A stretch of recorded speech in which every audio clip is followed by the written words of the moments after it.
Hello and welcome to Cycles of Time, your weekly guide to what's happening on Earth as we make our revolutionary journey around the sun. For time immemorial, our human ancestors have created myths and meanings to help us adapt and thrive as seasons change. Join me each week to explore the intersections of these ancient cycles, from the indigenous medicine wheel to the pagan wheel of the year, the Babylonian and Greek zodiac to the I Ching, the ancient Chinese book of changes. I'm your host, Alison, and this is the Cycles of Time podcast.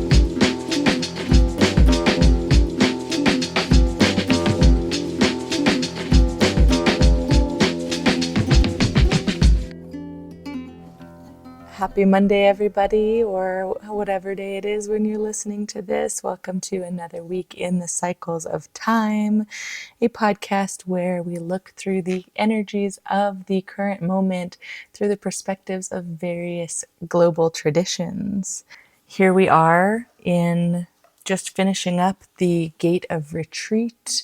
Yesterday was a Leo new moon, and we're here right in smack dab in the middle of Leo season, and summer is feeling full still. It's still feeling hot where I am, and we are just past the cross-quarter day of Lamas or Lunassa. And that's something that happened last week on August 1st, a pagan holy day, one of the 8 pagan holy days of the year.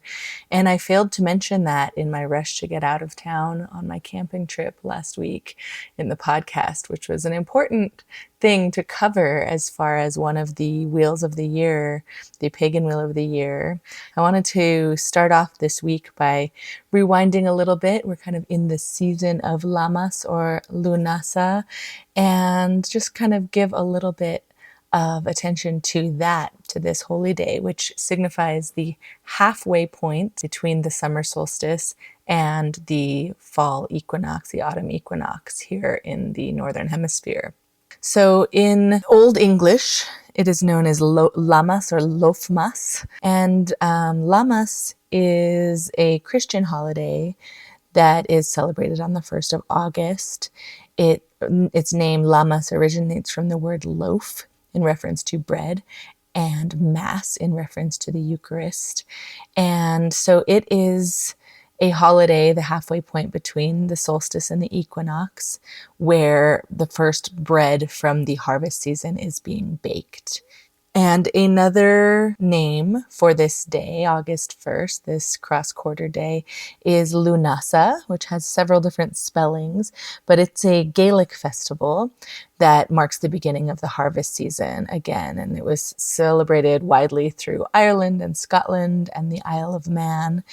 And it is one of the 4 Gaelic seasonal festivals that are the cross-quarter days. So we also have Samhain, which is Halloween, Imbolc, which is the beginning of spring, and Beltane, which is May Day.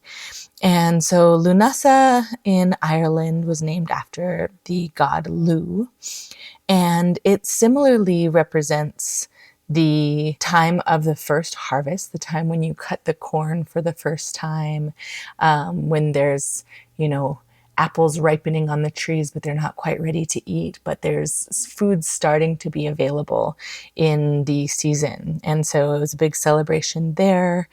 And it really represents a time of harvesting what you have gone through, what experiences you've had since the last cross-quarter day, which would be Beltane, May Day, and throughout the summer, as we now start to make our way towards fall equinox, we've crossed that hill and are starting to wind the days down towards the equinox.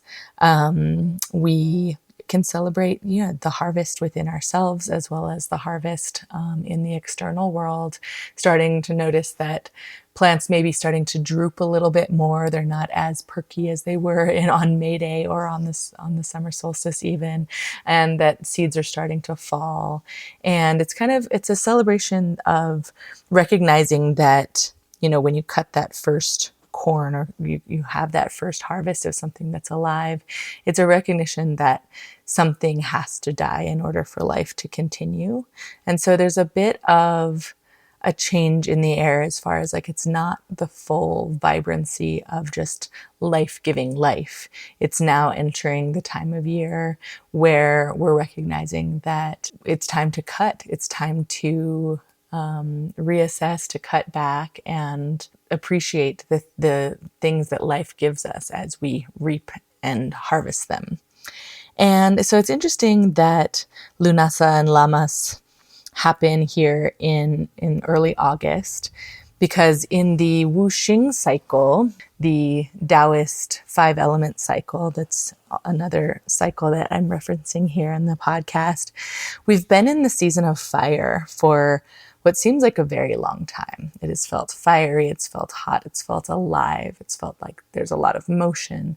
And now we, with Lamas and with Lunassa and with this cross-quarter day midway point, we're crossing into the season of late summer in the Wuxing cycle. And so there are classically 4 seasons, there's spring, summer, fall, and winter. But in the Wuxing cycle, there are 5 elements, and earth is the element that comes after fire. It's kind of an interesting one in this cycle because if you look at a diagram, if you look at the cycles of time diagram, where I've combined these different cycles, or if you look at the Wuxing cycle that looks kind of like a pentagram, you'll see that earth comes after fire and before metal in this cycle of time. But it's also, the earth element is, in Chinese culture and ancient Taoist culture, was known as a element that also doesn't have a distinct season of its own, and that earth energy is evident 4 times a year at the changing of the 4 seasons. But this end of summertime is kind of when the earth element is the most evident.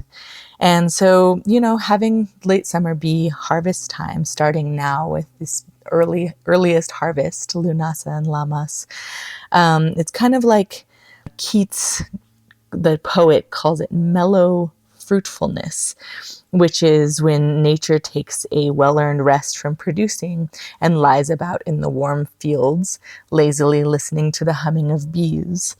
It's kind of this season where the fruit is starting to hang heavy on the trees and on the vine and kind of oozing and dripping in its ripeness.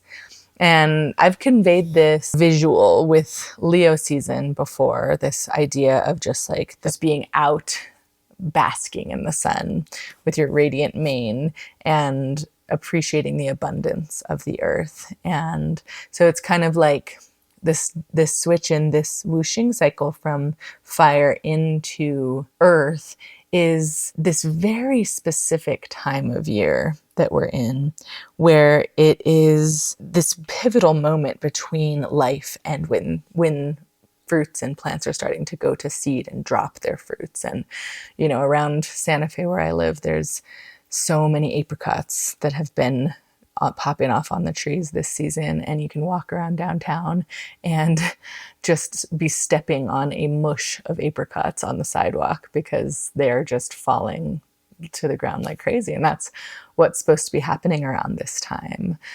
I met a guy at a party the other day who just really hated apricots, and it was purely because of the texture of just the goo that is on the sidewalks.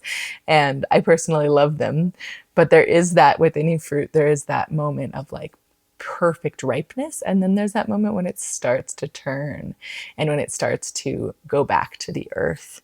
And if we're not eating those fruits, it's going to return to the earth and make a nice, rich, composted soil with all of that fruit material and flesh, and allow for those seeds to really have the water and the sustenance they need to make a good move towards, next spring when they pop up again. And so it's really interesting to consider late summer because it doesn't have a definite beginning and a definite end.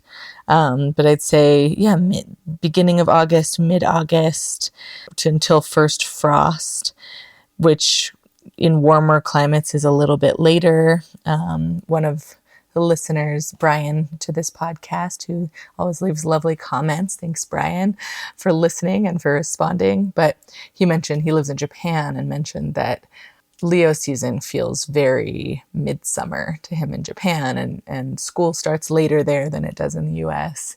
And fall doesn't feel like it's approaching definitely until September. And so, of course, it varies and it depends when late summer would be or when fall would begin. But looking at the pagan wheel of the year, and there's this midway point that is the kind of the very beginning of starting to think about this seasonal change, because earth energy is so short-lived in this whooshing cycle at the end of summer. It also has the chance to reappear at the end of every season as a time of transition. Those periods at the end of each season last about 2 to 3 weeks, according to the whooshing cycle. So as far as the earth element goes, I'll go into that a little bit today and maybe a little bit next week. But it's basically, it's associated with a certain taste, a certain odor, a certain sound in traditional Chinese medicine, a traditional emotion, and certain gifts. And earth is associated with the sense of taste, and it's associated with the color yellow. It's associated with the sound of singing, a wide variation of sounds, whereas wood and fire are predominantly kind of up sounds, and metal and water are kind of down sounds. The earth sound goes up and down and is kind of encompassing of all things. And the odor is fragrant. The emotion is of sympathy and worry, is the emotion of the earth. And so these are all things that within the practice of Chinese medicine, there are associations with each of these elements. And in the practice of Qigong and Tai Chi, there's also a lot of association with these 5 elements. And earth being the season that's kind of beginning now, is kind of all about stability and security and predictability and reliability, regularity, repetition. I would say that, the earth being the place that we're all born out of, being our center of our own universe, although we now know that we revolve around the sun and that we are not the center of the universe, the earth is still the center of our universe, and it's our vantage point from which we see the rest of the planets and the stars and the moon passing by across the ecliptic. And it's a place where we have the predictability of the seasons to some extent. I'll always mention climate change is, a reality and something where it's hard to talk about the predictability of seasons and weather without kind of chuckling and getting a little bit sad at this moment, because obviously it's hotter than it's ever been. However, there is a certain knowingness that we have deep in our bones about how the seasons change as the earth revolves around the sun. So it's a kind of a time at this Lamas and Lunassa earth season, early harvest period, it's time to start thinking about abundance, to really feel appreciation for the abundance that is around us in the earth this time of year, as everything's coming to its fruition and ready to be harvested.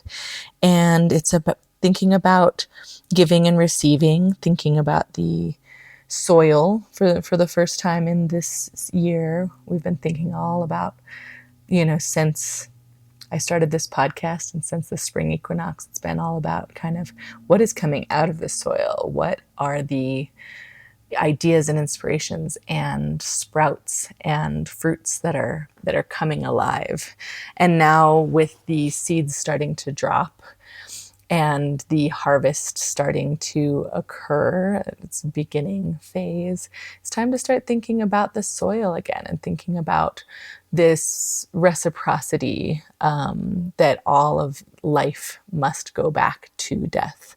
Life as it dies becomes part of the soil, becomes part of a larger framework, and becomes enmeshed and connected with other bits and pieces of the living world and the previous years of life to create a fertile soil.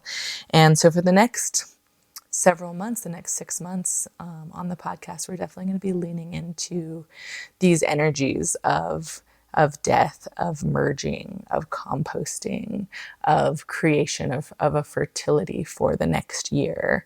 And so right now it's this time of just a deep appreciation of what has to go back to the soil, and the diversity that entails, the kind of collectivism that it entails. We're no longer an individual plant thinking about only ourselves. It's now just starting to turn this wheel towards the place of collective understanding. It's all about a balance between giving and receiving. The earth element is all about the balance in that relationship, and about the healthy nature of giving and receiving, where healthy receiving has gratitude for the gift that's given and is open and gracious and receives without a feeling of entitlement.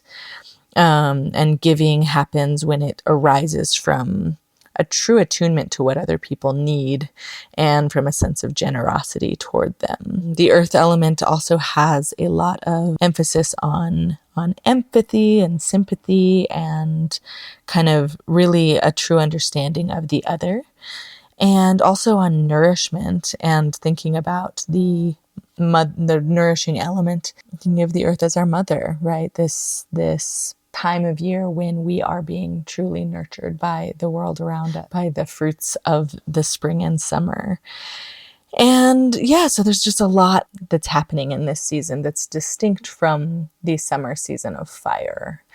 In the many versions of the medicine wheel, we're still kind of at the end of fire. There's 4 seasons in the indigenous medicine wheel with the 4 directions. So we're kind of still in this fire earth. Kind of, I think of the color like a deep brick red, or a orangey kind of color that's kind of just that it's getting to that beautiful richness of autumn, of decay, of harvest, right? And we still have a lot of harvest season to go ahead of us, but this is the putting a pin in the beginning of that season. So that is my ramble about Earth and Lamas and Lunassa that I kind of missed out on the actual holy day last week on August 1st, but just wanted to tap into that now. So yeah, this week as we move through the wheel, we are transitioning into the Human Design and I Ching Gate 7 today on Monday, and that is the gate of the role of the self, and it's known as the army in the I Ching. And the hexagram is earth over water. So we are shifting gears from the retreat and kind of coming back into a little bit more of like awareness of how we connect with people around us this week. This week's themes in the cycles of time are democratic leadership, leading through listening and leading from behind, personal power through the heart center, and pondering the idea of collective leadership, which really ties into that earth element that I was talking about how, we're no longer just thinking about the individual, but as we ease into early harvest season and the season of late summer, we are starting to think about, the collective nature of leadership. And that's something we'll talk about with Gate 7. We're in Gate 7 until Saturday, so Monday through Saturday of this week. And then on Sunday, we're going to move into the Gate of Formalization, which is Gate 4 through next week. So we'll save that for next week to talk about. But we're mostly in Gate 7 energy, which is my Mars gate. My natal Mars was here. Mars was in this part of the sky when I was born. So again, I've mentioned that I have several Leo gates activated this week and next week are my Mars and Venus. So it feels personally relevant to me. And I would love to hear if any of you listening have this gate activated. I'd love to talk about it. It's always really feels quite potent when that energy is activated in your personal chart. So anyway, Gate 7, the role of the self or the army. We're moving into a new lower trigram. So each of the hexagrams are made up of 2 trigrams, as I've mentioned in the I Ching, and there are 8 hexagrams or 8 gates that contain a single lower trigram, and then it moves on to the next one. So we're moving into water now as the lower trigram, which is also interesting to be making a transition right around this time of this cross-quarter day, this midway point between the solstice and the equinox, because it's a new kind of energy. We were in mountain lower trigram for the last 8 weeks or 8 gates, and that is definitely a certain type of energy where our internal reserves are like a mountain. It's kind of this certain strength and stamina of summer. And now moving into water for the next 8 weeks is a little bit more shape-shifty. It's a little bit more yin. Earth is also a yin element, and whereas fire is a yang element. And so we see kind of a similarity there. And although we're working with lots of different elements in these different systems, the elements are always a big part of it, being that the world is composed of elements and the relationships between them. But I think it's interesting that this first gate that we are fully in this, post cross-quarter day season is earth over water. And so it's kind of this idea of, water being beneath the earth and causing a bit of need for stability, right? And so gate 7 is all about the need for leadership and in order to guide and order society. So it's this water underneath the earth visual where it's kind of like an underwater river or an underground river that is flowing along and will continue to flow, but there needs to be some kind of structure to keep it in place.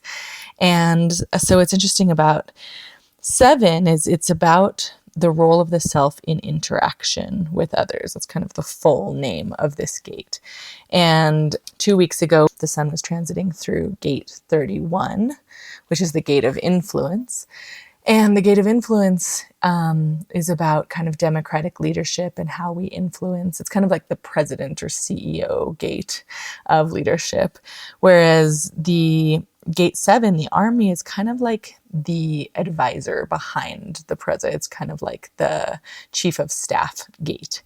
It's a gate where it's all about leading from listening and knowing what is needed within the larger picture, and kind of being willing to be not necessarily in the spotlight or in the driver's seat, but knowing what the truth of the collective needs and leading from that place of truly being attuned to that larger picture.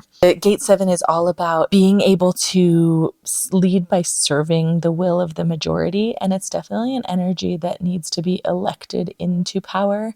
Otherwise it will come across as very self-serving.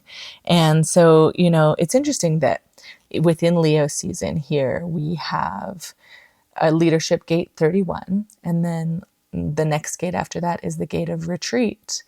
And then the gate after that is gate 7, the gate of the role of the self within leadership.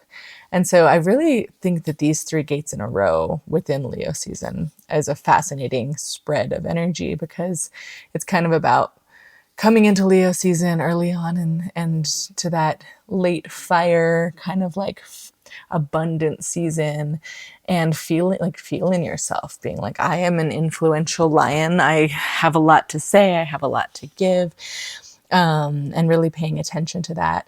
And then right after that, taking some time away from the feedback of the world around you, taking several days to go up to a mountain and connect with your own version of heaven, or to connect with your inner world, your inner source of power, your inner values, without getting caught up in what everybody else needs and also what everybody else thinks of you. There's a certain shadow of vanity in Leo season, or of caring too much about what other people think.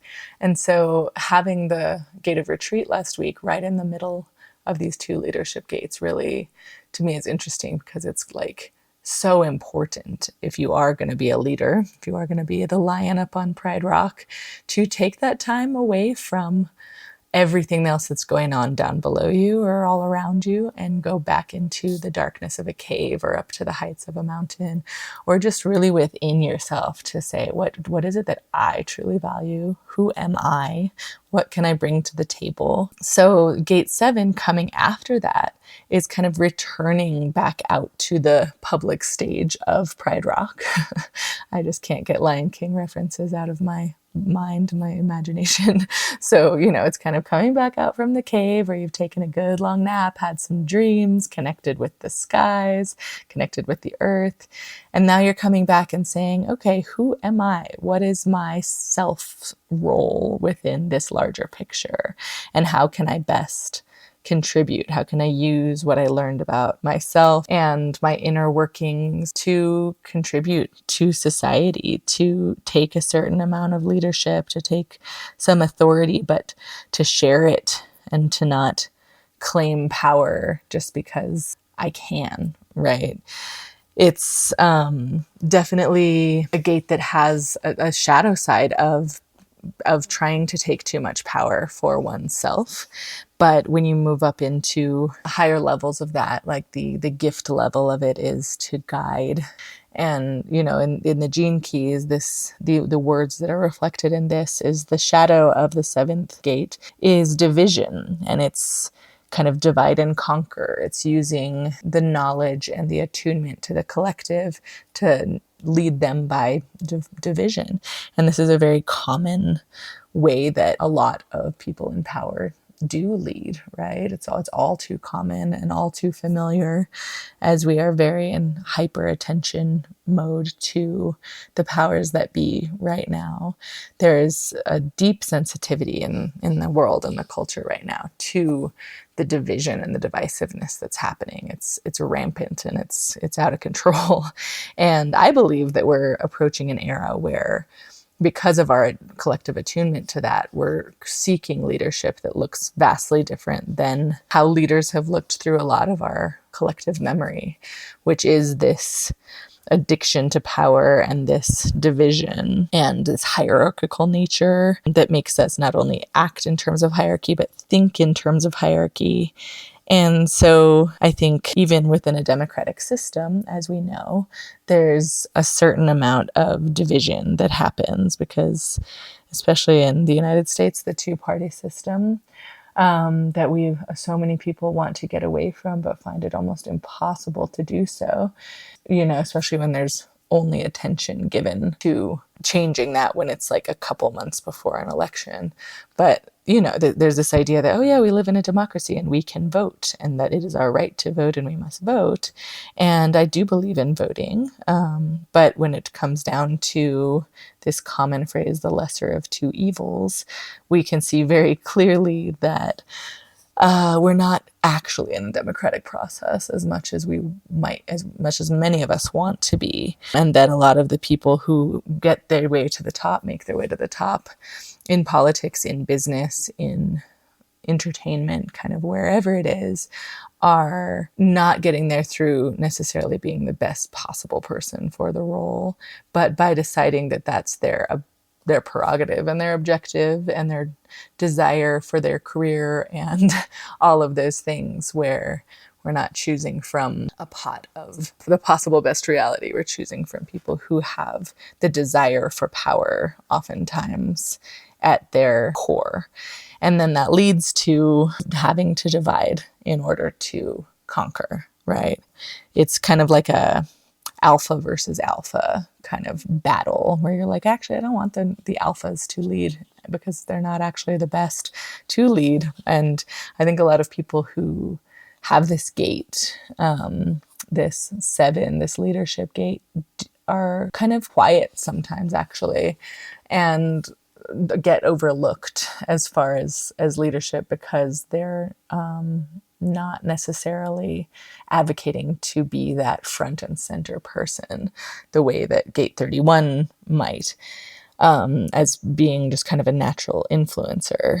This is more of kind of like who is myself within this larger picture? How can I contribute? And there is definite leadership in that. And the gift level of 7 in the Gene Keys is guidance. And I have noted that a lot more people are self-identifying as guides these days, whether it's a guide or a coach or a teacher or a shaman or gurus out of fashion. But this notion that there's a guidance that doesn't come from telling people what to do, but more so by letting people know that they have their own capacity and their own power.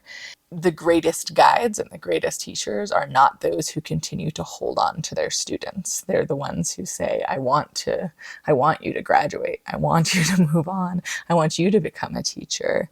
But there's a certain power with any kind of hierarchical system where a teacher wants to hold on to a student, a politician wants to hold on to a voter, and they want to kind of keep them in a state of needing and being in this kind of power dynamic, imbalanced power dynamic, so that they can continue to get more power. But that's not the definition of a great leader. And I would say that a great leader is someone who listens enough to what is needed from the community, from the students, from the people who have elected them or sought them out, and then truly guides them to their own internal leadership, to their own place of their own empoweredness. It's non-imposing. And this is a gift of being able to help others find their own way forward in life instead of taking away their individual power. In the Gene Keys, Richard Rudd says that the 7th gift in many ways is represented by the ideal of democracy, where every individual is free and leaders are chosen by the people to represent and guide them. And again, we just talked about that, kind of what is true democracy versus what is democracy in its current incarnation. But this is definitely the ideal of democracy. And it's through service, through guidance, through being a public servant, putting aside your own internal opinions and judgments to listen intently to the needs of the group. And that is what democracy at its ideal level really is. The city level, the highest frequency level in the Gene Keys of Gate 7 is virtue. One thing that Richard Rudd says in the Gene Keys about this is that every truly virtuous deed done by human beings represents an upsurge in the consciousness of the totality. And, we sometimes think of virtue or virtuousness as something that's almost unattainable. It's like this golden, glowing, kind of angelic thing that we can't really get to. But what I think is reflected in this city level is that there is a virtuous blueprint inside of each person, and it's nothing to do with morals or our actual behavior, but it's more about kind of like every little action that we take that is democratic, that is listening to the needs of the collective, is actually contributing to the collective leadership of the world. And there's a quote that I can't remember who said it. I'm going to have to look into this and put it in the show notes. But it was the idea that the next big thing is a bunch of small things. And I remember reading this and just being like, we're always waiting for the next big thing or the next great leader or the next coming of Christ or coming of the next, person that we can put all our attention into.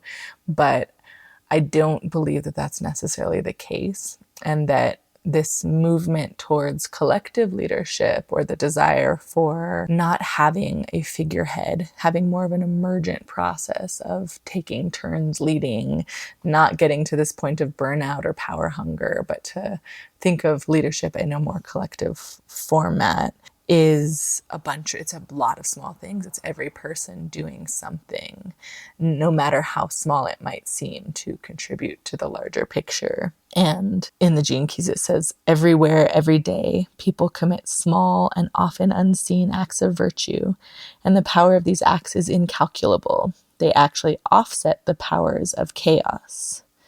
I think that that's just beautiful to think about it as like a collective frequency of like every virtuous act, every virtuous thought that you have can offset the divisive nature that is kind of just human nature of self-orientedness versus other-orientedness.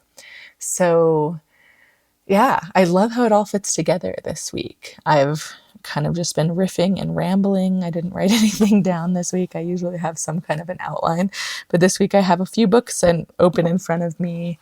And one is The Way of the Five Seasons by John Kirkwood, about the whooshing cycle. And one is The Gene Keys by Richard Rudd. And then I have the Human Design Science of Differentiation book. And I'm sitting on my bed instead of in the studio, just feeling like I'm still in this retreat mode, wanting to be cozy and comfortable in my bed. So if you hear the ruffles, that's what that is.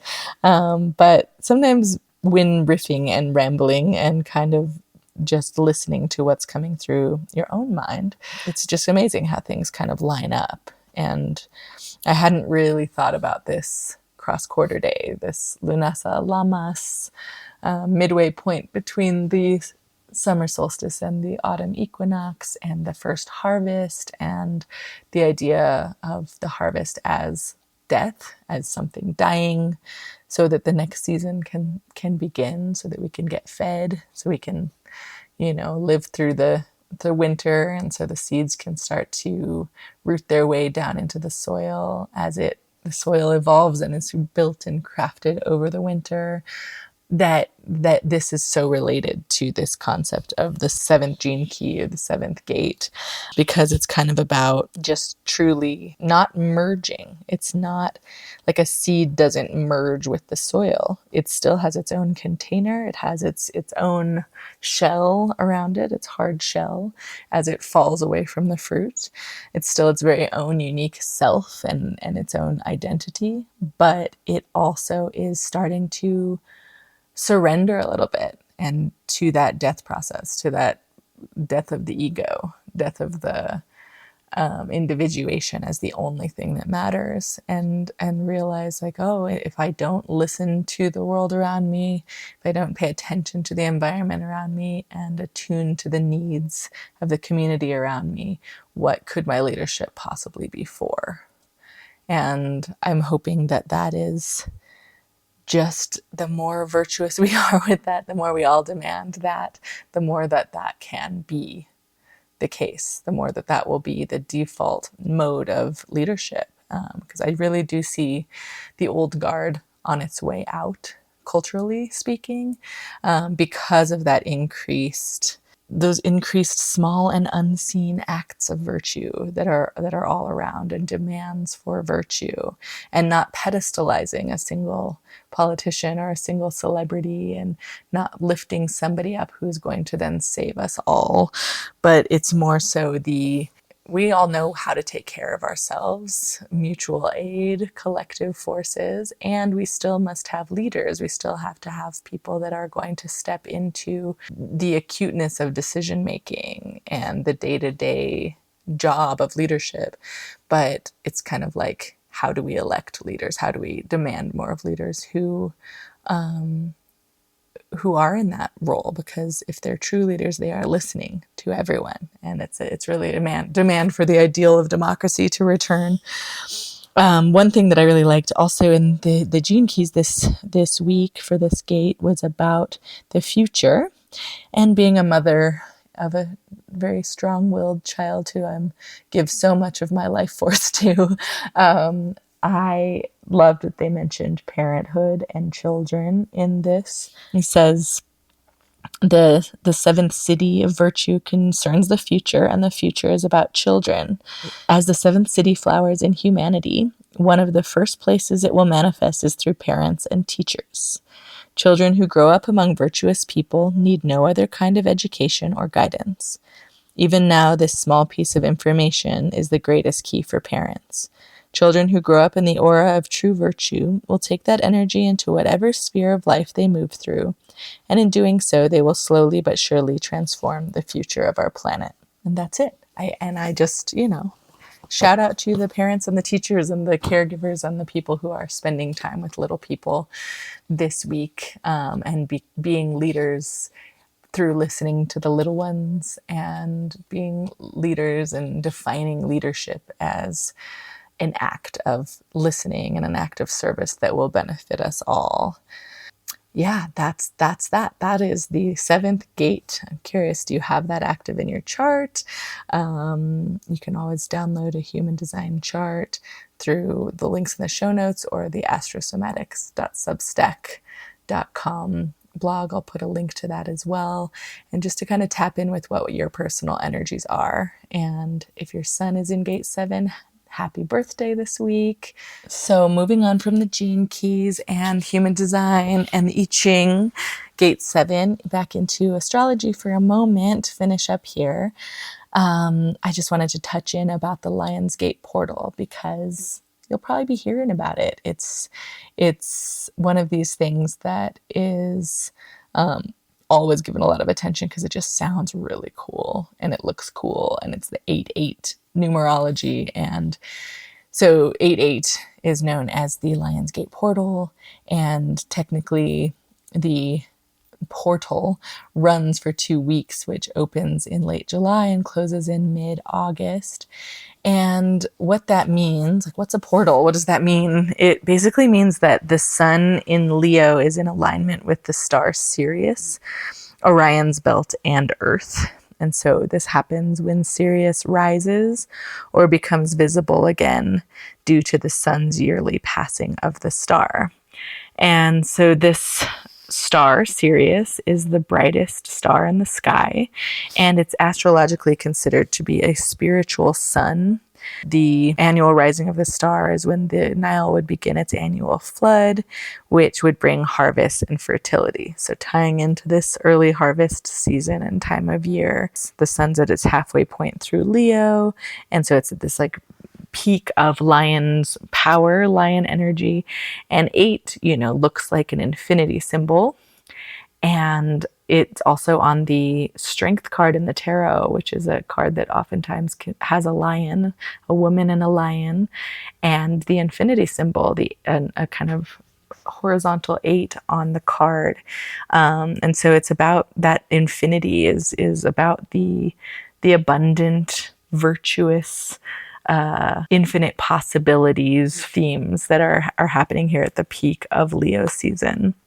This week, if you celebrate, it's a really great time to be in this late summer harvest season to focus on your heart center and focus on the positive energy within yourself, and to think about the abundance that is there, the virtue that is within each of us that can contribute to this collective leadership and this better future that we all imagine. One thing that I recently read about that kind of blew my mind was that Sirius possibly could be a binary star with the sun. And it's a hypothesis that's building momentum in the scientific community. This binary star hypothesis with our sun is that we might have a binary star partner for our sun. Our sun isn't alone in the universe. And Sirius might be that other sun that our sun is a binary star with. And so not only might it be the brightest star in the sky, but our second sun. And a lot of the Sirius mythology and the importance of ancient mythology of Sirius throughout the world comes to light here. And it's, we're revealing so much with modern science, but things that might have been known in ancient times. And yes, binary star systems are more normal than single systems. I think NASA said that 90% of stars begin with a binary partner. And so our solar system may have once been a binary system, and it might have been Sirius. So what I love about this symbolically is that it kind of relates to that idea of collective leadership. If we look at the sun, who is the ruler of Leo, and we look at this season as a solar-powered time of thinking about that heart center, that center of gravity within ourselves, as well as within our solar system. We oftentimes think like, well, the sun is it. It's like the king. It's the middle. It's everything. Like, we definitely know that we orbit around it, and there's everything orbits around it, right? And so there's almost like a too muchness, like an exaltation of the sun. But what if it had a partner? What if the sun was one of a couple of stars? Obviously, we'd still revolve around the single star, but to just think of it, to zoom out and think of using this Lionsgate portal as a chance to consider collective leadership or a center of gravity that shifts from one to another. One of my favorite thinkers and thought leaders these days is Adrienne Murray Brown, and she, in her book Emergent Strategy, is about kind of like within the activism and the organizing space, how hard it can be to be kind of pedestalized as a leader of a movement, for example, and how it puts a lot of pressure by electing someone into power and then expecting them to be perfect and to do everything right and to make all the right decisions and putting them always in the limelight. It actually diminishes from the movement, because not only does that person get burnt out, but nobody's perfect, and we need to listen to the collective and let the collective, each person within it, have their own chance to step into leadership.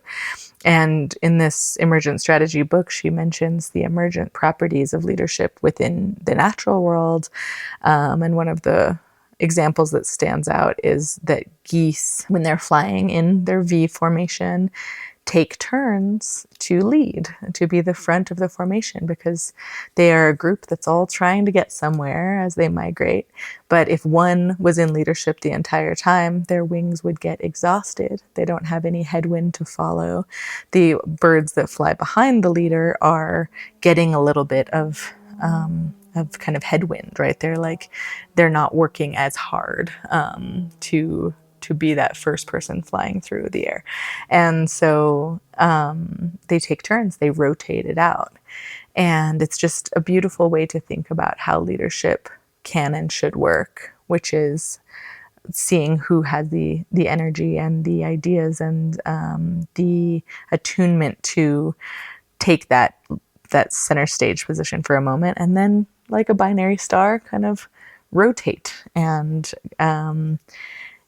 go through that process. So with that, I will leave you for the week. I hope you just have a beautiful week of tapping into the role of yourself in the larger picture, and give yourself a lot of love, give your heart center a lot of love, and tap into the abundance and the virtuosity of this beautiful season that we're in. And I will see you all next week. Have a beautiful day. Bye.